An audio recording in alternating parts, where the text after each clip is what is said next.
तपाईं हेर्दै हुनुहुन्छ विश्वभूमि अनलाइन खबर र म छु तपाईको साथमा निकोलस सिल्वल र आज मेरो साथमा हुनुहुन्छ गोधुली नगरपालिका 3 का वडा अध्यक्षज्यू बालमुकुन्द घिमिरे र म उहाँसँग विभिन्न विषयमा कुराकानी गर्न गइरहेको छु।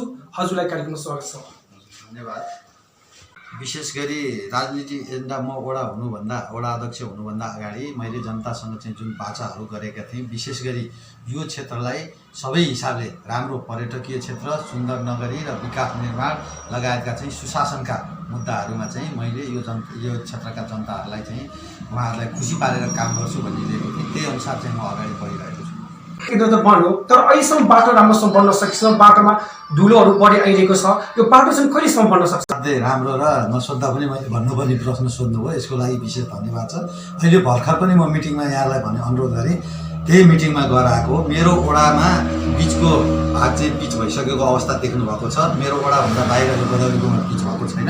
अहिले पनि यही बाटोमा अब अहिले मैले पत्र लेखेको छु, तिहार अघि चाहिँ अहिले सहजीकरण गरिदिनु यो बाटो निर्माण भनेर। तिहार अघि चाहिँ यो पिच करिब चाहिँ बिचको भाग र छेउको पनि हुन सक्ने पिच चाहिँ अब यो 4 दिनमा, मैले धेरै भनिनँ, 4 दिनमा हेर्नुहोस् धेरै पिच भइसक्छ यो 4 दिनमा। बाँकी रहेको दोहोरो पिचको काम चाहिँ तिहार पछि रहन्छ। अरू पिचहरू चाहिँ यो 4 दिनभित्रैमा, तिहार अघि जनताहरूले चाहिँ धुलो खानु पर्दैन। मेरो वडा जतिमा केही धुलो छ, हाम्रो वडामा त्यस्तो हुने समस्या छैन। ठुलो अहिले विषय बनिरहेको छ र समस्या पनि छ। हामी लोकलवासीहरूलाई जहिले पनि भेनहरू आउँछ, टोखेलबाट माथि आउनै चाहँदैन। तपाईँ वडा अध्यक्ष पदमा बस्नुभएको लगभग 5 वर्ष पुरा हुन लागिसक्यो, तर तपाईँले गोदावरीवासीहरूको भोटले पनि तपाईँ वडा अध्यक्ष जित्नु त भयो होला, किटिनीको टोखेलको भोटले मात्रै जित्नु भयो होला।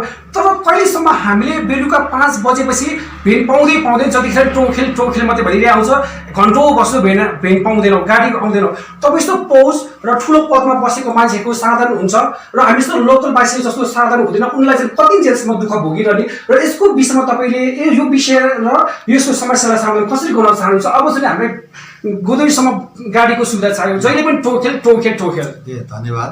यसको विषयमा पनि आज 4 दिन भयो म सिडिओ कार्यालयमा, अहिलेको चाहिँ सिडिओ साहबकोमा 4 दिन भयो। 2टा विषय लिएर म गएको थिएँ। एउटा माइक्रो टोखेलबाट चाहिँ माथिसम्म गएन, यो विषयमा सिडिओ साहबले आफै पहल गर्न सक्नुहुन्छ कि म माससहित जनमास लिएर चाहिँ अगाडि बढौँ भन्ने एउटा विषय हो। अर्को तपाईँले सोध्नुभएकै प्रश्नसँग सम्बन्धित भाडा पनि बढी भयो गोदावरीको। जस्तो पार्टी भ्यू ब्रिगुटी अहिले हामी वडा कार्यालय छौँ, त्यहाँसम्म 23 रुपियाँ भाडा दर तोकेको, त्यहाँभन्दा माथि चाहिँ एकैचोटि 27 रुपियाँ गर्यो, 28 रुपियाँ 30 रुपियाँ लियो भन्ने दुईटै विषयमा चाहिँ म 4 दिन अगाडि जिल्ला प्रशासन कार्यालयमा हाम्रो सिडिओ साहबसँग बसेर कुरा गर्दाखेरि उहाँले ट्राफिकको इन्सपेक्टरलाई तीबाट फोन गर्नुभयो। यी दुईटै कुराहरू चाहिँ म समाधान गर्छु, यदि समाधान भएन भने फेरि म बोलाउँछु, राखेर छलफल गर्छु भन्नुभएको छ। यो मेरो चासोको विषय हो र मैले गरिरहेको कुरा हो। मैले चाहिँ धेरै कामहरू मैले गर्छु, तर मिडियाहरूमा विभिन्न ठाउँमा मैले यो गरी यसो गरी भनेर म देखाउन, म चाहिँ कर्ममा विश्वास गर्ने मान्छे भएको कारणले मैले यो विषयमा चाहिँ अगाडि बढिरहेको छ। सिडिओ साहबले 2-3 दिनको समय माग्नु भएको छ, उहाँले फोन गरिसक्नु भएको छ। सम्भवतः यो पनि तत्काल समाधान हुन्छ जस्तो लाग्छ। अर्को एउटा समस्या के छ भने गोदावरी नगरपालिका 3 मा र अन्तर्राष्ट्रिय सम्मेलन केन्द्र भवन त बन्यो, ठिक छ, एउटा गोदावरीलाई परिचित पनि दियो, तर हामीलाई खेल मैदानको कतिको आवश्यकता छ त? अब अहिलेको अवस्थामा हरेक बच्चाहरू पब्जीमा गेम खेलेर माइन्ड डल भइरहेको छ। खेल्नको लागि कुनै एउटा मैदान छैन। जस्तै गोदावरी नगरपालिका 2 र 3 मिलेर जुन एउटा दसैँ तिहारमा फुटबलको टुर्नामेन्ट हुन्छ, एक आपसमा चिन्जान हुन्थ्यो, मित्रता अझै बढिरहेको थियो भने अहिले त खेलकुदको लागि मैदान पनि छैन। पैसा हुने मान्छेहरू फुटसम्म खेल्न गइरहेका हुन्छन्। अब यो अवस्था आइरहेको छ, हामीलाई खेलकुदको मैदानको आवश्यकता छैन जस्तो लाग्छ। तपाईँले यो पनि एकदम सान्दर्भिक र अत्यन्त राम्रो प्रश्न उठाउनु भयो। यसको लागि म साह्रै चिन्तित छु र खेल मैदान भएन भन्ने विषयमा चाहिँ मैले खेल मैदान चाहियो, यसलाई खुला क्षेत्र राख्नुपर्छ भन्ने विषयमा चाहिँ मैले सेन्ट जेभियर्ससँग पटक त्यो चाहिँ खेल मैदान छोड्नु पर्यो भनेर भन्दाखेरि अदालतमा मुद्दा चाहिँ म माथि मुद्दा दायर भएको छ।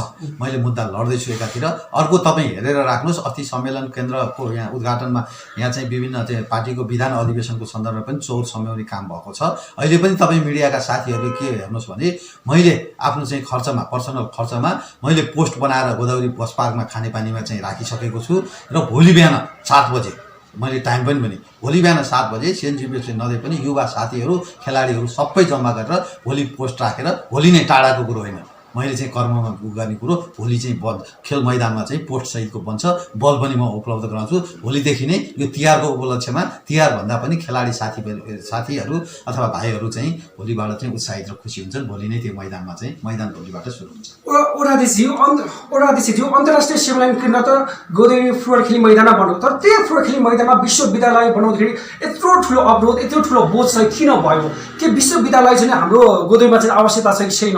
किनभने धेरै सुनिन्छ कि विकसित देशमा अक्सफोर्ड युनिभर्सिटीमा पढेको नेताहरू पाए हुन्छौँ, तर यही ठाउँमा विश्वविद्यालय बनेको भए हामी यही ठाउँबाट पनि राम्रो नेता जस्तै एउटा देशलाई कसरी विकास गर्न सक्ने भन्ने एउटा व्यक्तित्व पाउन सक्छौँ नि। त्यसै कारणले हाम्रो यहाँ विश्वविद्यालय बनाउनको लागि उचित छ कि छैन र किन अवरोध गर्यो त जुन ठाउँमा पहिला बन्न खोजेको बेला? विश्वविद्यालय नै सबैभन्दा ठुलो कुरो। अहिले जतिसुकै विकास निर्माणको कुरा गर्ने शिक्षा नै सबैभन्दा ठुलो कुरो हो। मैले पनि 2-3टा म वडा अध्यक्ष भए पनि धेरै मान्छेले के सोध्छन् भने वडा अध्यक्ष भनेको औँठा छाप ल्याप्चे हुन्छ भन्छन्। मैले चाहिँ म पढेकै 2-3टा विषयमा डिग्री गरेको र मेरो बिहानको समय अहिले पनि म पढाउने कामै गर्छु।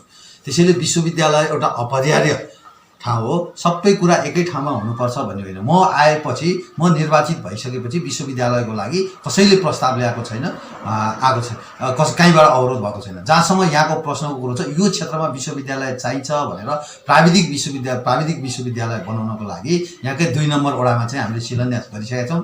नगरपालिकाको तर्फबाट 2 करोड, पोहोर 2 करोड, अहिले 2 करोड चाहिँ छुट्याएको छ। सामान्य काम हुँदैछ। यो बन्ने काम चाहिँ विभिन्न तिरबाट अवरोध बाधा आउँदाखेरि ढिलासुस्ती भएको। हाम्रो 3 नम्बर वडा मेरो, त्यहीँबाट बस पार्कबाट जाने ठाउँमा 2 नम्बर वडामा नै बन्दैछ। यो कुरा पनि यहाँले देख्न सक्नुहुन्छ।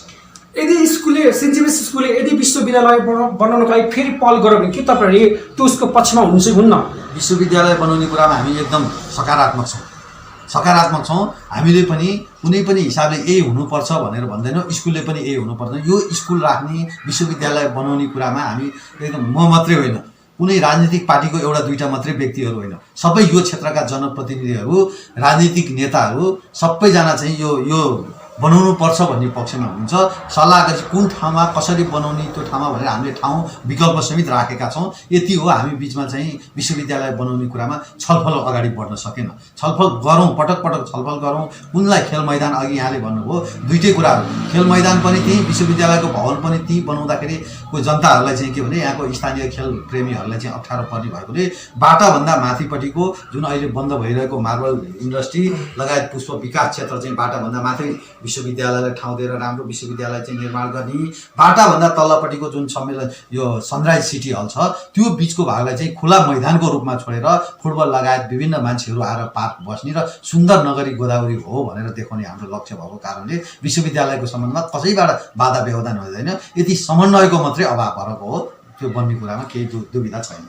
अहिले हाम्रो यो गोदेवी नगरपालिका 3मा कहिलेकाहीँ पानीमा पनि राजनीतिक छिरो भन्नुहुन्छ। नयाँ बस्ती आयो भने पानी समयमा पाउँदैन, पैसा चाहिँ ठुलो रकम लिने गरेको छ भनेछ। यो पानीमा बेला बेला चाहिँ झडा परे, ठैबा बाढी गाउँसँग पानी लैजाँदाखेरि झडापन पनि कुटपिट पनि वास्तवमा के कारणले गर्दा गोदेवी नगरपालिकामा चाहिँ राजनीति पानीमा ठुलो लफडा परिरहने बेला बेलामा चाहिँ अहिले कस्तो छ यो यहाँको राजनीतिक पानीको? पनि एकदम राम्रो, सान्दर्भिक, अत्यन्त महत्त्वपूर्ण प्रश्न यहाँ उठाउनु भयो।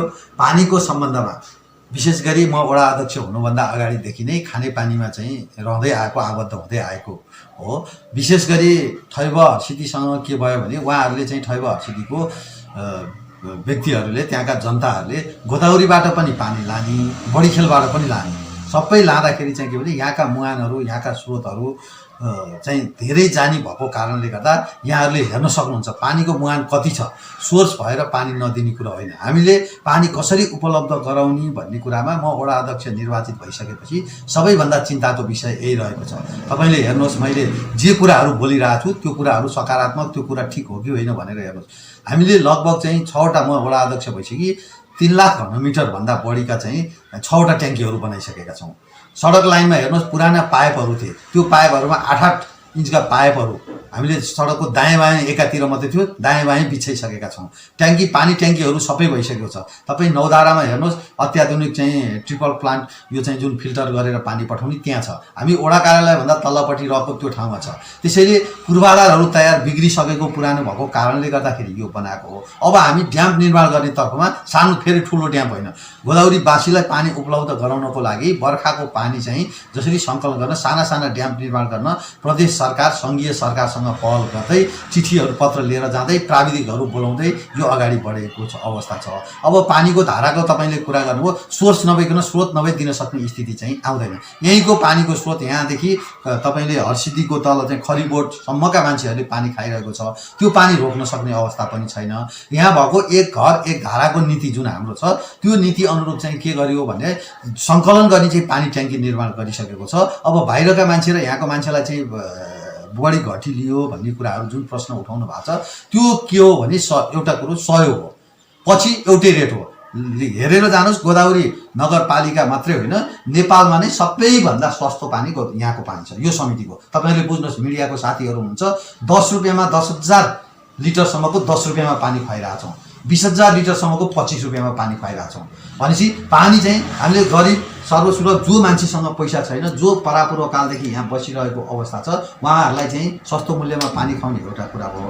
दोस्रो, तपाईँले उठाउनु भएको प्रश्न चाहिँ जे छ भन्दा हामीले बाहिरको रेटको कुरा पनि छ, धारा दिन नसकेको कुरा पनि उठिरहेको छ जनमानसबाट। रेटको कुराको सम्बन्धमा के हो भने पहिलो पटक चाहिँ उहाँहरू आउँदाखेरि जुन रेट हो, एकचोटि यहाँको मान्छेहरूले के हुन्छ वैज्ञानिक हिसाबले भन्यो भने यो पानी संरक्षण गर्नको लागि, पानीको मुहान संरक्षण गर्नको लागि उहाँहरूले धेरै ठुलो योगदान छ। वन जङ्गल संरक्षण गर्ने कुरा जस्तो कस्तो थियो वन हेर्नुहोस्, अहिले सामुदायिक वन हस्तान्तरण गरिसकेपछि सामुदायिक वनका साथीहरूले वन हस्तान्तरण भइसकेपछि पानीको मुहानहरूको संरक्षण भएको छ। वनको क्षेत्रमा पनि यो क्षेत्र चाहिँ काठमाडौँ उपत्यकाकै राम्रो क्षेत्र छ। त्यसैले मुहान संरक्षण र योगदानको आधारमा उहाँहरूलाई कम मूल्य भनेको न्यूनतम एकदम पानीको पैसै नलि जस्तो हामीले गरेका छौँ। र बाहिरबाट जुन आउनु भएको छ उहाँको योगदान पहिलोपटक चाहिँ अहिलेसम्म योगदान नभएको कारणले केही सहयोग गरिदिनुहोस्, यति सहयोग गरिदिनुहोस्, त्यसपछि पानीको रेट उयो हो, सबै उयो हो भन्ने हिसाबले अलिकति पहिलोपटकलाई बढी पर्छ। पहिलो प्रश्न। दोस्रो चाहिँ कुरा के छ भन्दाखेरि नयाँ धारा किन दिनु भएन भन्ने कुराको सन्दर्भमा स्रोत जति छ त्यही झिकेर दिने हो नि, स्रोतै छैन हामीसँग भने त्यही पनि हामीले धारा नदिएको केही समय लाग्छ। पानीका पाइपहरू अघि नै मैले यहाँहरूलाई निवेदन गरेँ, 50 सालमा राखेका पानीका पाइपहरू शाखा लाइनहरू हामी विस्तार गर्दैछौँ। बाटोहरूले गरेर चाहिँ पिच गर्ने ढलान गर्नेले चाहिँ पाइपहरू अवरुद्ध भइरहेको छ। यो हिसाबले नयाँ पाइप राख्नुपर्ने भएको कारणले गर्दा हामीले क्रमशः चाहिँ पानीको स्रोतलाई हेरेर चाहिँ नयाँ धारा दिइरहेछौँ। यदि समस्या हामीलाई यति छ, तपाईँले मिडिया समस्या चाहिँ म के अनुरोध गर्न चाहन्छु भने जुन चाहिँ प्लटिङ भन्ने कुरा अहिले भइरहेछ, धेरै ओडामा भएको छ, गोदावरीको हाम्रो ओडामा पनि केही थोरै मात्रामा अन्य ठाउँको तुलनामा थोरै भएको छ। तर थोरै भएकोमा के हो भने उहाँहरूले कुनै पनि प्लटिङको पूर्वाधारहरू तयार गर्नुभएको छैन, जग्गा जथाभावी चाहिँ उहाँहरूले चाहिँ बिगार्नु भएको छ। यो स्थितिमा चाहिँ हामी चाहिँ प्लटिङमा जसले चाहिँ अनाधिकृत रूपमा नियम पुर्याएर अनाधिकृत रूपमा प्लटिङ गर्नुभएका व्यक्तिहरूलाई चाहिँ हामी अहिलेको सोच नभइकन हामी धारा दिन सक्दैनौँ नै भनेका छौँ। हामी चाहिँ अरूलाई पुगेर बाँकी रह्यो भने चाहिँ हामी दिने हो, नत्र चाहिँ अरू चाहिँ जनताहरू, अन्य सामान्य व्यक्तिहरू बाहिरबाट आएको पनि प्लटिङ नगरिकन बसेको जग्गामा चाहिँ धारा दिन्छौँ। प्लटिङका चाहिँ समस्या चाहिँ स्रोत नभएको कारणले गर्दा सबै धारा चाहिँ हामी दिन सकिरहेको अवस्था छैन। अब त्यसलाई कसरी समाधान गर्ने, पक्षमा छन् कोही विपक्षमा छन्, तर हजुर तपाईँ कानुनको विद्यार्थी पनि हुनुहुन्छ। तपाईँको विषयमा एमसिसी हाम्रो देशको लागि हित छ अथवा हानिकारक छ, तपाईँ एमसिसीको बारेमा केही बोलिदिनुहुन्छ कि? यो पनि अत्यन्त राष्ट्रको सन्दर्भमा अत्यन्त सान्दर्भिक चाहिँ प्रश्न सोध्नुभयो। मुख्य कुरो अहिले यसले म कानुनको विद्यार्थी, राजनीतिक हिसाबले राजनीतिक कर्मी पनि भएको कारणले गर्दा विशेष गरी चाहिँ यो बुझाउन नसक्नु राजनीतिक नेतृत्वकै कमी हो भन्छु मैले। किन कमी हो भन्दा एमसिसी अहिले सही गरेर आएको विषय होइन। पहिला के भने सबै राजनीतिक दलहरू एक भएर कहिले एमसिसीको विषयमा छलफल गरियो, अन्तर्राष्ट्रिय क्षेत्रमा गएर कसले नेपालको तर्फबाट त्यसमा हस्ताक्षर गरेर आयो, हस्ताक्षर गरेर आउँदा त्यसमा मुद्दाहरू के हो, ती कुराहरू अहिलेसम्म खोइ जनता समक्ष चाहिँ व्यक्त गरेको। जनता समक्ष पहिला चाहिँ एमसिसीमा के कुराहरू उल्लेख छ, के कुरा हो भन्ने कुरो कुनै राजनीतिक दलले, कुनै सरकारले अहिलेसम्म जनता समक्ष चाहिँ प्रश्न नपारेको कारणले गर्दाखेरि यो भएको हो पहिलो प्रश्न। दोस्रो, एमसिसीको मैले पढेसम्म, म कानुनको विद्यार्थी भएको हिसाबले मैले पढेसम्म ती कुराहरूमा चाहिँ के हो भन्दाखेरि विशेष गरी चाहिँ विकास निर्माणका दृष्टिकोणले मात्रै हेर्ने हो भने एमसिसी राम्रो हो, अमेरिकन सहयोग ठुलो चाहिँ सहयोग हुन्छ। तर अन्य राष्ट्रियताको हिसाबले हेर्ने हो भने राष्ट्रप्रति चाहिँ धेरै घाटा हुने, राष्ट्रलाई चाहिँ अमेरिकी सैनिकहरूदेखि ल्याएर अमेरिका त्यो अरू राष्ट्रको चाहिँ अन्डरमा बसेर चाहिँ गर्नुपर्ने राष्ट्रियता नै गुम्न सक्ने हो कि भन्ने खतरा चाहिँ उत्पन्न भएको कारणले गर्दा अहिलेको मेरो विचारमा अहिलेको एमसिसी चाहिँ जुन अवस्थामा छ यो पहिलो बुझाउनु पर्यो। दोस्रो जे अवस्थामा छ त्यो अवस्थामा चाहिँ पास गर्नुपर्छ भन्ने मतमा म छैन, पास गर्नु हुँदैन। र यसलाई चाहिँ के भने यी बुझाइसकेपछि यहाँका चाहिँ कसरी गर्ने त भन्ने कुरो, विकास त देश गर्नु छ कसरी गर्ने भन्ने कुरामा चाहिँ उहाँहरूले प्रष्ट कुरा बुझाइसकेपछि यसमा नेपालमा चाहिँ मात्रै होइन विश्वमा पनि संशोधन नहुने कुरा केही पनि छैन। यो विषयमा जहाँबाट पास भएर आएको हो त्यहाँ विषयमा हाम्रो जनताको भनाइ यो हो, यसले यो असर गर्छ, त्यसैले यी विषयमा चाहिँ यसरी संशोधन गरेर जाउँ भन्ने हिसाबले राष्ट्रिय हित अनुकूल राष्ट्रियता नबेचिने गरी चाहिँ मात्रै एमसिसी पास हुनुपर्छ। अहिलेको अवस्थामा जस्ताको तस्तै पास हुँदैन भन्ने पक्षमा छु। अहिलेको वर्तमान अवस्थामा सर्वोच्च अदालतमा प्रधान न्यायाधीशको राजीनामा माग भइरहेको छ, यो विषयमा तपाईँ के टिप्पणी गर्न चाहनुहुन्छ? अहिले पछिल्लो चरणमा विशेष गरी जनताले आस्था, जनताहरूको चाहिँ विश्वास भरोसा रहेको सबैभन्दा चाहिँ राष्ट्रको चाहिँ सबैभन्दा 3 किसिमको राज्यका प्रमुख निकायमध्ये न्यायपालिका हो। जनताहरूलाई अहिले पनि जनताहरूलाई राजनीतिमा लागेका व्यक्तिहरूलाई नै मत दिनुपर्ने बाध्यता आफूसँग नजिक भए पनि कार्यपालिका र व्यवस्थापिकासँग सबै जनताको चाहिँ विश्वास थिएन र अहिले छैन पनि। जनताले के भने न्यायपालिकासँग विश्वास गरिरहेको थियो। न्यायपालिका भनेको स्वतन्त्र, कार्यपालिका र व्यवस्थापिका भन्दा पृथक हो, कुनै पनि संलग्नता छैन। राष्ट्रका न्यायपालिकाका चाहिँ न्यायाधीशहरूले तलब खाने विषय पनि राष्ट्रले होइन, यो अर्कै तहबाट चाहिँ संवैधानिक हिसाबले चाहिँ उनीहरू चाहिँ स्वतन्त्र हुनु भन्ने उद्देश्यले जुन संविधानमा चाहिँ कुरा उल्लेख गरेको त्योभन्दा फरक किसिमले अहिले राजनीतिमा मुछिएर चाहिँ यो आएको कारणले गर्दा विशेष गरी विभिन्न विवादहरू उठ्यो। जस्तो विभिन्न किसिमको अहिले तत्कालीन प्रधानमन्त्री केपी शर्मा ओलीजीले गरेको चाहिँ कदम ठिक कि बेठिक भन्ने कुराको सन्दर्भमा, त्यो ठिक कि बेठिक भन्ने कुराको सन्दर्भमा मलाई कानुनको विद्यार्थी भएको नाताले मैले चाहिँ मेरो विचारमा के हुनुपर्छ त्यहाँदेखि विवादित भयो। के हुनु पर्थ्यो भन्दाखेरि यो चाहिँ ठिक कि बेठिक भन्ने सन्दर्भमा चाहिँ हेर्दाखेरि संसदमा चाहिँ बहुमत प्राप्त गर्ने नेताले संसदको चाहिँ जुन प्रतिनिधित्व प्रधानमन्त्री हुने हो यो हो कि होइन भन्ने विषयमा चाहिँ केपी शर्माज्यूले चाहिँ गर्न सक्नु भएन। यसको चाहिँ संसदको विषयहरूले जसले विश्वासको मत चाहिँ प्राप्त गर्छ त्यसैलाई बनाउनु भनेर भनेको भए उनी आखिर शेरबहादुर देउवा नै प्रधानमन्त्री हो।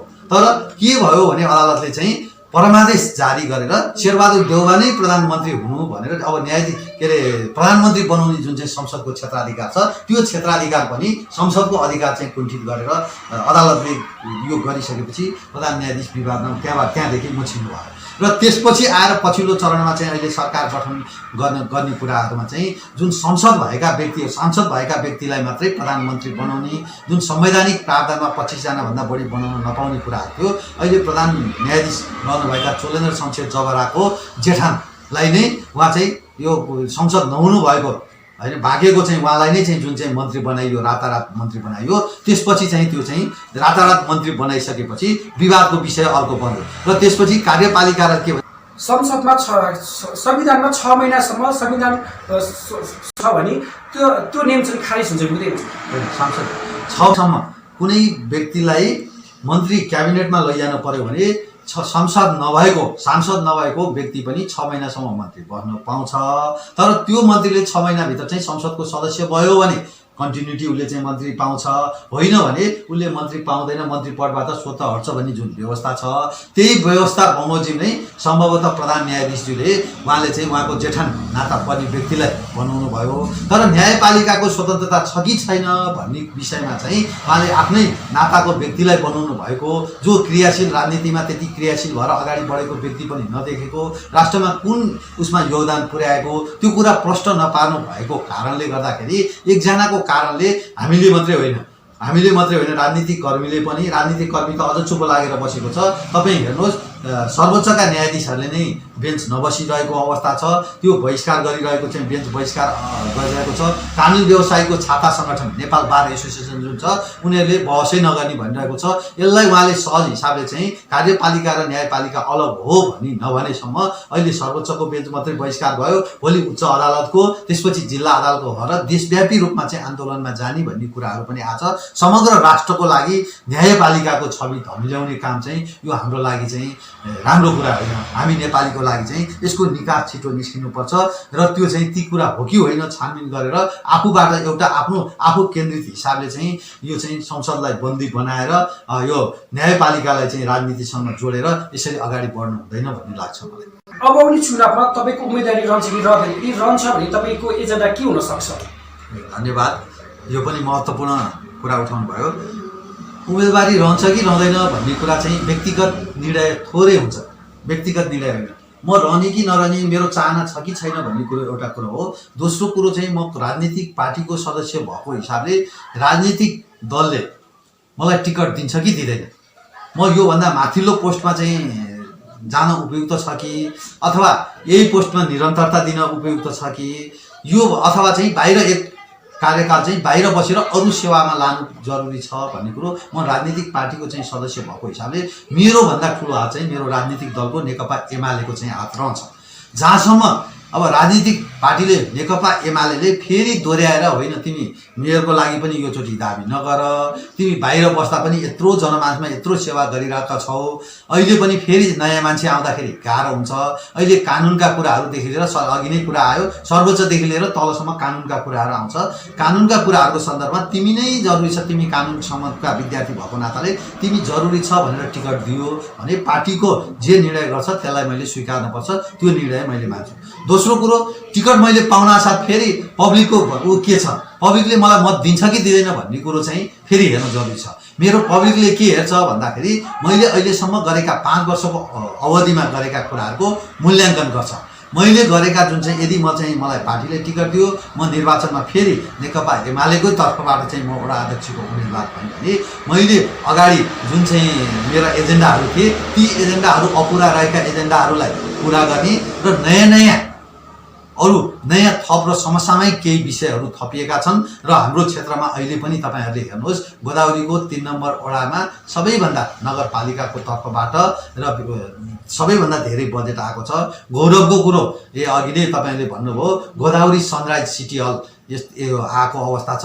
गोदावरी कुण्डको हेर्नुहोस् कति आमूल परिवर्तन नगरपालिकातर्फ गोदावरी कुण्ड हामी निर्वाचित हुनुभन्दा र निर्वाचित भइसकेपछिको हेर्नुहोस्। नौधारा मन्दिर हेर्नुहोस्, मेरो नौधारा मन्दिर हेर्नुहोस् कति परिवर्तन भएको छ। बाटो यहाँ आउने लगनखेलबाट यहाँले अघि प्रश्न उठाउनु भयो, लगनखेलबाट आउने गोदावरी आउने बाटो 3 नम्बर वडामा आएपछि के भयो र अहिले विस्तार गर्ने काममा कहीँ कतैबाट जग्गा दिनुभएको छैन। मेरो हरदम म बाटोमा बसेर यहाँका जनताहरूलाई कन्भिन्स गराएर बाटो विस्तार गरिसकेको छ। 4 दिनमा पिचको काम आजदेखि नै भइरहेको छ।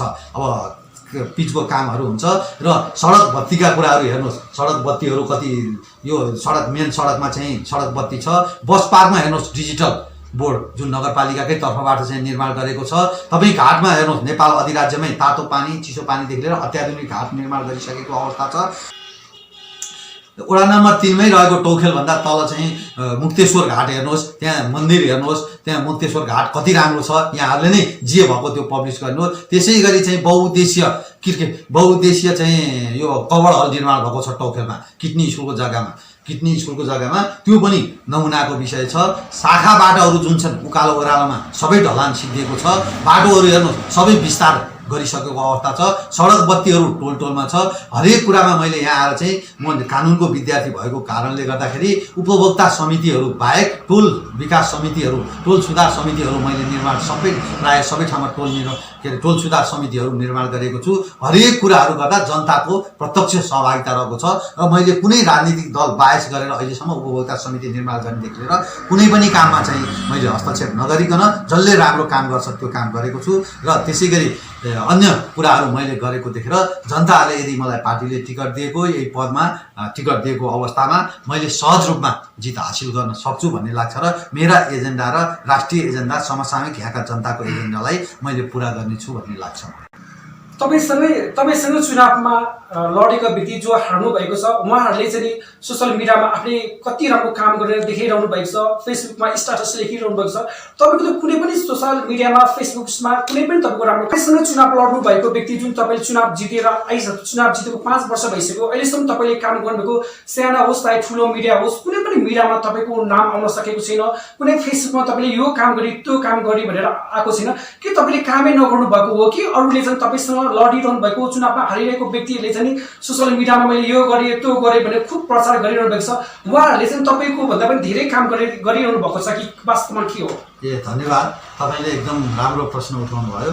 विशेष गरी म जनताको प्रतिनिधि, म चुनाव जितेर जनताप्रति उत्तरदायी हुने, म सोसल मिडियाप्रति अन्यप्रति उत्तरदायी हुने होइन।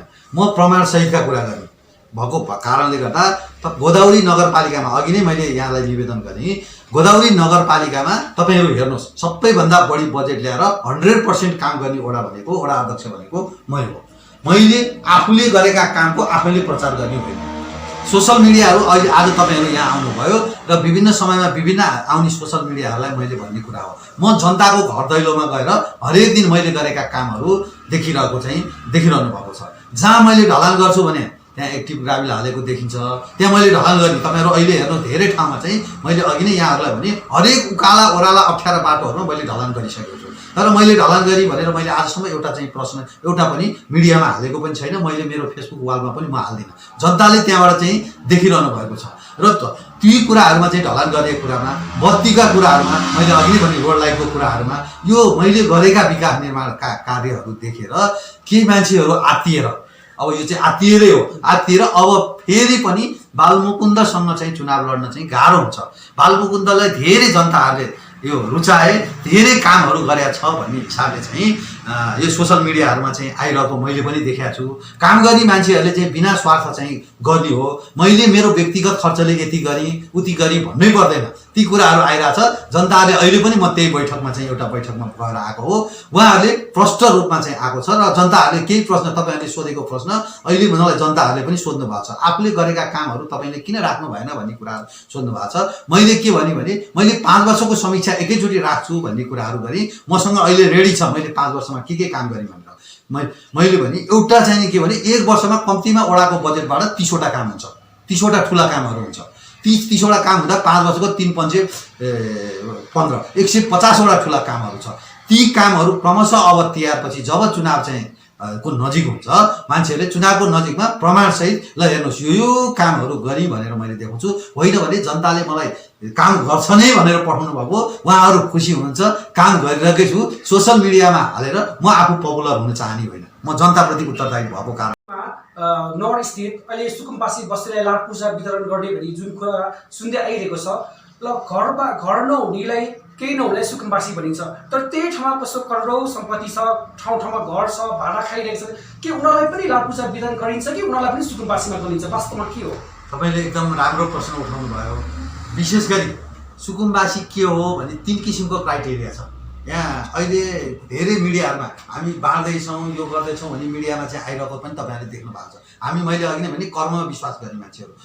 जब मैले अलिकति के जोड्न चाहेँ भने भूकम्पले ग्रसित भएको घर भत्केको सन्दर्भमा पनि कसैले नक्सा पास नगरिकन पैसा पाउँदैन, अन्य नक्सा पास नगरी। तर गोदावरी नगरपालिका 3 नम्बरमा सुकुम्बासी बस्तीमा हेर्नुहोस्, हरेक व्यक्तिहरूलाई चाहिँ मैले सही गरेको कार्ड उहाँहरूसँग छ।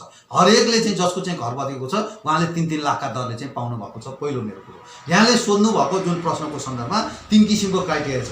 सुकुम्बासी छुट्टै हो, त्यो चाहिँ घर भएका ठुल्ठुला महल भएका मान्छेहरू पनि अव्यवस्थित बसोबास हो, अव्यवस्थित बसोबास छुट्टै हो। दलित 3टा क्राइटेरिया छुट्याएको छ। अर्को चाहिँ दलित सुकुम्बासीको कुरा छ। 3टा कुरामा चाहिँ फर्म भर्ने काम चाहिँ जुन राज्यले सुकुम्बासी आयोग जुन गठन गरेर जिल्लामा पनि बनाएर सबै कुराहरू चाहिँ धेरै वडालाई नै अधिकार सुम्पेर हरेक घरको फर्म चाहिँ म आफै गरेर मैले प्रमाणित गरेर जति छ मैले पठाएको छु। पठाउने सन्दर्भमा जो सुकुम्बासी हो तपाईँले हेर्न सक्नुहुन्छ, तथ्याङ्क गोदावरी नगरपालिकामा त्यहाँ बसोबास गरेको सबै सुकुम्बासी होइन। त्यहाँ चाहिँ छ, हामीसँग डाटा यहाँ छ, लिएर जान सक्नुहुन्छ तपाईँले। कतिजना घरै नभएको सुकुम्बासी हो, कतिजना चाहिँ सुकुम्बासी तपाईँले चाहिँ मैले अव्यवस्थित बसोबास भने मेरो शब्द भन्नुहुन्छ हुकुमबासी, उहाँहरूकै चल्छ। र अहिले यहाँ भएका मान्छेहरू काठमाडौँ महानगरपालिकादेखि लिएर देशको विभिन्न भाग र छिमेकी वडामा पनि बसोबास भएको जग्गाधनी प्रमाणपत्र र घर भएका व्यक्तिहरू हुन्छ। त्यसैले हाम्रो प्रायोरिटी भनेको चाहिँ के हो भने वास्तविक सुकुम्बासी पहिचान गरिसकेपछि उहाँहरूको मात्रै लाभ पूर्जा पाउनुपर्ने हो। अव्यवस्थित बसोबासको के गर्ने भन्ने सन्दर्भमा हामीले मात्रै गरेर हुँदैन, सरकारले निर्णय गर्ने हो। पहिलो चरणमा वास्तविक सुकुम्बासी पहिचान गरिसकेपछि सबैको सहमतिमा चाहिँ जग्गाधनी प्रमाणपत्र पाउने हो, अव्यवस्थित सबैले पाउने होइन। अहिले गोदरी नगरपालिका 3 मा हाम्रो यो ओडामा एउटा हस्पिटलको खाँचो छ, हस्पिटल पनि बनेको छैन। अब सप्ताह लाएर हस्पिटल बनाउँछु भनेर जुन पैसा सङ्कलन भएको थियो त्यो पैसा चाहिँ कहाँ गयो, खोइ अहिलेसम्म हस्पिटल बन्न सकेको छैन। अनि 12 वर्ष मेलामा आर्थिक सङ्कलन भयो गोदरी नगरपालिका गोदरी कुण्डामा, अब त्यो पैसा चाहिँ कहाँ प्रयोग भइरहेको छ त? जनता जान्न चाहन्छ नि यो कुरा त। एकदम राम्रो प्रश्न उठाउनु। यी दुईटै कुराहरू टौखेलमा सप्ताह लागेको पैसा पनि म निर्वाचित हुनुभन्दा धेरै अगाडि लागेको यहाँहरूलाई थाहा छँदैछ। 12 वर्षीय मेला पनि 72 सालमा चाहिँ 12 वर्षीय मेलामा सङ्कलन भयो। म 75 साल वैशाख 31 गतेको निर्वाचनबाट भएको। दुईटै अगाडिका कुरा भए पनि अब तपाईँले सोध्नुभएको यो मैले पनि जवाफदेहिता हुनुपर्छ, मेरो जवाफदेहिता छ। यही कारणले गर्दा पटक पटक चाहिँ बैठक राख्यो। हस्पिटल यो क्षेत्रमा अत्यन्त जरुरी हो, हस्पिटल जरुरी हो, बनाउनुपर्छ भन्ने कुरामा अहिले पनि 2 पैसा दायाँ बायाँ भएको छैन। तपाईँ जानुहोस्, हेर्नुहोस्, जो त्यहाँ कमिटी गठन गर्नुभएको छ उहाँहरूको नाममा सनराइज बैंक टौखेलमा खातामा छ। कसैले 1 पैसा आजसम्म खाता नवीकरण पनि भएको छैन र त्यो पैसा सकुशल छ। कसैले 1 पैसा म कसैले लान्छ, सबैको दुःख मिहिनेत परिश्रम, म सामान्य नागरिक भए पनि मेरो पनि त्यो बेलामा पनि मैले दिएको पैसाहरू चाहिँ धेरै नागरिकले पैसा सुरक्षित छ, दायाँ बायाँ भएको छैन। अब जहाँसम्म कुरा तपाईँले गर्नुभयो हस्पिटल बनाउने सन्दर्भमा, हस्पिटल 3 मात्रै होइन, यो एरियामा 1 नम्बर वडा, 2 नम्बर वडा, 3 नम्बर वडा, 4 नम्बर वडा र 14 नम्बरलाई बाहेक पारेर एउटा हस्पिटल बनाउनु जरुरी छ। मैले मेरो वडाको मात्रै जिम्मेवारी चाहिँ म वडा अध्यक्ष मात्रै होइन, गोदावरी नगरपालिकाको कार्यपालिकाको सदस्य हो, न्यायिक समितिको पनि म भएको कारणले न्यायिक निर्णय गर्नुपर्छ। हस्पिटल बनाउनको लागि ठाउँ चाहियो, सबैभन्दा ठाउँ चाहियो। अघि यहाँले उठाउनु भएको प्रश्नमाथि नै हस्पिटल बनाउनलाई केही भएन भने 5-7 रोपनी जग्गा चाहिन्छ। 5-7 रोपनी जग्गा कहाँ छ त भन्ने कुरामा अहिले वडा कार्यालय बनाउने जग्गा छैन वडासँग। माथि तपाईँले देख्नुभयो बस पार्कमा सनराइज सिटी हल बन्यो, अलिकति भएको बस पार्कको जग्गाहरू हो। अहिले पनि सेन्ट जेभियर्स स्कुल र हाम्रो बिचमा चाहिँ केही कुराहरू अमेलका कुराहरू नमिलेका कुराहरू छ। अब जहाँसम्म लाग्छ ठाउँको उपलब्ध हुनासाथै त्यो उठेको पैसा केही होइन, त्यो 82-84 लाख रुपियाँ भनेको त्यसले हस्पिटल बन्न सक्ने केही स्थिति छैन। पैसा ल्याउने दायित्व मेरो हो, मैले जानु, तर ठाउँ उपलब्ध गराउन चाहिँ कठिन छ। यो ठाउँमा जग्गाहरू नभएको कारणले गर्दा जग्गा भएपछि त्यो हस्पिटल बन्छ, निर्धक्क हुनला। अर्को कुरो उठाउनु भयो 12 वर्षीय मेलाको कुरा। 12 वर्षीय मेलाको कुरो हेर्नुहोस्, 12 वर्षीय मेलामा अथक प्रयासबाट म पनि समितिमा, म निर्वाचित वडा अध्यक्ष नभए पनि बजार व्यवस्थापन समितिमा थिएँ। म गोदावरी खानेपानीमा पनि भएको कारणले गर्दा सबैभन्दा बढी चाहिँ के भने बजार राखे बापत उहाँहरूसँग पैसा लिएको हो। पैसा लिने, मलाई पनि यो प्रश्न तपाईँहरूले गर्छन्, पैसा लिने मेरो पनि त्यो चाहिँ के गर्यो भने विभिन्न खर्चहरू कटाएर त्यहाँ उठेका भेटीघाटी लगायत चाहिँ विभिन्न पैसाहरू चाहिँ त्यहाँकै पुरीहरूले उहाँहरूले पैसा दिनुभएको अवस्था छैन।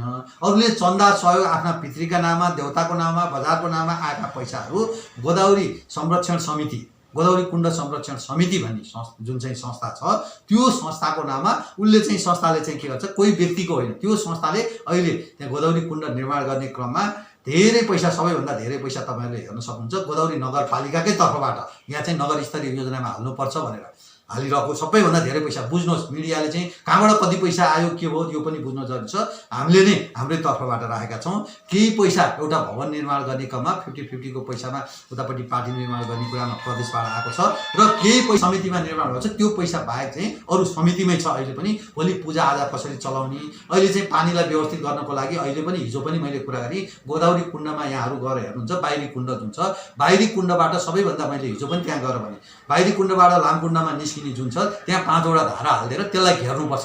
मान्छे चाहिँ त्यो बाहिरी कुण्डमा पनि जान नसक्ने गरी हेर्नुपर्छ। यो काम छिटो गर्नु, पैसाको दुःख हुँदैन भनेर अहिले पनि 50 लाख एउटा, 25 लाख एउटा, 75 लाख यो वर्ष पनि नगरपालिकाको तर्फबाट हालेको छ। त्यो पैसा पनि सुरक्षित छ, कसैले बेमानी बदमासी गरेको छैन। आफू काम नगरी तर पदमा भएका मान्छेहरूले बेमानी बदमासी गर्यो भनेर भन्न सजिलो छ, तर त्यहाँ गएर यथार्थ जानकारी हामी मिडियाले, हामी जनप्रतिनिधिले यथार्थ के सत्य हो त्यो कुराको चाहिँ उजागर गर्नु जरुरी छ। अहिले हिजो आज ओडा अध्यक्षको बारेमा पब्लिकहरूले के कुरा गर्न थालिरहेका छन् भने ओडा अध्यक्ष भइसकेपछि अहिले ओडा अध्यक्षले धेरै करोडौँ कमायो, जनतामा आइरहेको छ। प्लटिङ गर्दा पैसाको लागि जनप्रतिनिधिहरूलाई कुटपिट गर्ने, जनप्रतिनिधिहरूलाई नराम्रो व्यवहार गर्ने र अत्याचार गर्ने जुन अहिले सोसियल मिडियामा पनि आइरहेको छ। वास्तवमा यो विषयमा तपाईँ के भन्न चाहनुहुन्छ? यो विषयमा वास्तविक रूपमा सत्य तथ्य नबुझेर बुझ्न नचाहेर गर्ने व्यक्तिहरूले हो। तपाईँ हेर्नुहोस्, अहिलेको मात्रै होइन, अगाडिदेखि रामचन्द्र पौडेल सभामुख हुँदाखेरि नेपाली काङ्ग्रेस नेता होइन सांसद भएको मान्छेले चाहिँ संसदमै कुटपिट गरे, झलनाथ खनाललाई कुटपिट गरे, प्रचण्डलाई चाहिँ कुटपिट गर्ने प्रयास गरे। जहाँसम्म यहाँको प्रश्न छ गोदावरी नगरपालिकाका चाहिँ प्रतिनिधिहरूलाई अथवा यहाँका चाहिँ प्रदेश सांसद सङ्घीय सांसदको कुरा गर्नुभयो होला। विशेष गरी जनप्रतिनिधिसँग चाहिँ कस्तो हुन्छ भने जनप्रतिनिधि पदमा बसेपछि कानुन बमोजिम चल्नुपर्छ, काम गरिदिनु पर्ने हुन्छ। र यहाँ विभिन्न राजनीतिक दलका व्यक्तिहरू भएको कारणले गर्दा विभिन्न राजनीतिक दलका मान्छेहरूले आफूले अपेक्षा गरेका कामहरू गरिदिएन भनेदेखि त्यही राजनीतिक दलका मान्छेहरू पनि आकृष्ट चाहिँ हुन्छन्, उनीहरू चाहिँ जनप्रतिनिधिसँग रिसा हुन्छन् र विपक्षीले पनि कसरी यसको साथ गिराउने भन्ने सन्दर्भ हुन्छ। र यहाँ चाहिँ विशेष गरी कुटपिट गर्ने दुईटा तीनटा कुराहरू अथाह जनप्रतिनिधिले अथाह पैसा कमाए अथवा चाहिँ प्लटिङका कुराहरू चाहिँ गरेर चाहिँ चुप लागेर बसे, यस्ता चाहिँ निस्वार्थमा लागे भन्ने कुराहरू छ। यो सन्दर्भमा मैले अन्य जनप्रतिनिधिहरूसँगै सोध्नु होला। म निर्वाचित हुनुभन्दा अगाडि र म कानुन व्यवसायबाट आएको मान्छे, म कलेजको एउटा चाहिँ कलेज पढाउने टिचर भएको हिसाबले अहिले पनि घर चलाउन जनप्रतिनिधिलाई घर चलाउन त्यति सजिलो छैन। घर चलाउनको लागि म अहिले पनि बिहानको समय अरू खेलकुदमा मर्निङ वाक भन्छन्, म दुःख नै गरेर चाहिँ म कमाउने मान्छे हो। मैले लाग्ने भएदेखि कुनै पनि ठाउँमा अहिलेसम्म गलत सिफारिस जस्तो प्लटिङको कुराहरू अघि आएको छ, गलतको प्लटिङको सिफारिस चाहिँ दिएर चाहिँ सिफारिस होइन निर्णय गरेर गरेका छन् भन्ने कुराहरू मिडियाहरूले सोसियल मिडियाहरूले छ। मैले आजसम्म 3 नम्बर वडामा यहाँ चाहिँ प्लटिङको लागि चाहिँ यो गर्नु भनेर आजसम्म एउटा पनि कसैलाई स्वीकृति दिएको अवस्था छैन। त्यसै गरी चाहिँ ममाथि बदनाम गराउनु, यसले गलत काम गर्यो भन्ने कुरोहरू चाहिँ जसले चाहिँ विपक्षीहरूले जसले गरे मसँग डिबेट गर्नु र प्रमाणसहित लिएर आउनु, म त्यसमा चाहिँ मैले केही समय अगाडि राखेँ पनि म त्यस्तो काम भयो भने बरु सेरिएर मर्न तयार छु, म कुनै पनि काम गर्दिनँ भन्ने कुरा र मेरो निस्वार्थ छैन। मैले अहिले पनि पार्टीमै पनि के भनेको छु भने मै हुनुपर्छ, मैले गर्नुपर्छ होइन, ठिकलाई ठिक बेठिक भन्ने कुरा गर्नु भन्ने हिसाबले आजसम्म चर्को आवाजले मसँग कुनै मान्छेहरूले पनि चर्को आवाजले तैँले गलत गरिस् पनि भनेको छैन, तँलाई यसो गर्छु भनेर धम्की दिएको पनि छैन, केही पनि छैन। यति हो मलाई दिएको चाहिँ गरेका मैले विकास निर्माण र मेरा कामहरूदेखि चाहिँ तर्सिएर केही व्यक्तिहरूले योभन्दा मैले विकास निर्माण काम चाहिँ मैले बढी गरेँ भन्ने देखाएको मात्रै छ, त्योभन्दा अरू केही छ भने यहाँहरूले राख्न सक्नु। अन्त्यमा हाम्रो यो कार्यक्रमको मार्फत तपाईँले आफ्नो ओडावासी र यो भिडियो हेरेर बस्नु पाल्नुभएका सम्पूर्ण नेपाली जनतालाई के भन्न चाहनुहुन्छ? विशेष गरी मैले गरेका देशको समसामयिक यहाँहरूले धेरै प्रश्नहरू उठाउनु हो, देशको समसामयिक राजनीतिदेखि लिएर ओडासम्मका कुराहरू चाहिँ यहाँले उठाउनु भयो। यदि मैले भनेका कुराहरू मैले गरेका कुराहरू केही गलत छन् भने यो कुराहरू सच्याउनुहोस् भनेर उहाँहरूले सुझाव दिनुहोस्, पहिलो कुरो मेरो। दोस्रो कुरो भनेको चाहिँ मबाट भएका काहीँ चाहिँ काम भएन अथवा यसले गरेन भन्ने छ भने वडा कार्यालयमा आउनुहोस् अथवा वडा कार्यालयमा जोसुकैलाई मसँग चाहिँ सन्तुष्ट छैन, मलाई भेट भएन भने पनि के काम भएछ त भन्ने कुराहरू वडा कार्यालयमा आएर बुझ्नुहोस् र त्यो अनुसारको फिल्डमा काम भएको छ कि छैन गएर हेर्नुहोस् र मैले गरेका काम मेरा भावी योजनाको बारेमा सिधै मसँग सम्पर्क राखेर मबाट कुनै चाहिँ गलत काम भएको छ भने पनि यो काम चाहिँ गलत भयो, यसलाई यस्तो यस्तो भयो, के गर्ने भन्ने कुराहरू राख्नुहोस्। विशेष गरी यो भिडियो हेर्ने साथीहरूले मेरो तर्फबाट भएका अहिले तपाईँहरूले जुन चाहिँ मिडियाको मार्फत चाहिँ देखाउँदै हुनुहुन्छ यो मार्फत मैले गरेका विभिन्न एक्टिभिटिज र मभन्दा माथिका कुराहरू चाहिँ भएर विभिन्न क्रियाकलापहरूको बारेमा जान्न बुझ्नुहुन्छ र देशको समसामयिक राजनीति र अर्काको कुरामा लैमा लाग्नुभन्दा पनि वास्तविकता के हो त्यो बुझेर कमेन्ट गर्नुहोस् र यसलाई चाहिँ अझ पनि तपाईँहरूले पनि अरू मिडियाहरू र अन्य कुराहरूको जानकारी छ भने प्रष्ट रूपमा आएर चाहिँ सोध्नुहोस् भन्ने मेरो भनाइ छ। तपाईँको अमूल्य समय हाम्रो कार्यक्रमलाई दिनुभएकोमा तपाईँलाई धेरै धेरै धन्यवाद। यो विश्वभूमि अनलाइन खबर जुन मसँग समय लिएर अहिले आउनुभयो, अघि नै यहाँहरूले प्रश्न उठाउनु भएको छ मिडियामा धेरै आउनुहुन्न भनेर भन्नुभएको छ र विशेष गरी मलाई स्टुडियोमा धेरै ठाउँबाट बोलाउँदै पनि म जान्न र मैले कुनै पनि जाने मेरो समय पनि छैन, म जनताको सेवामा समर्पित भएको कारणले गर्दा तपाईँहरूले आएर चाहिँ यहाँ जुन मेरो भिडियो मैले गरेका काम समस्त 3 नम्बर वडाको र राष्ट्रिय राजनीति अदालतको सम्म कुराहरू राखिदिनु भएकोमा यहाँहरूलाई मेरो तर्फबाट र 3 नम्बर वडाकै जनताको तर्फबाट मुरी धन्यवाद दिन चाहन्छु। हस् त, धन्यवाद।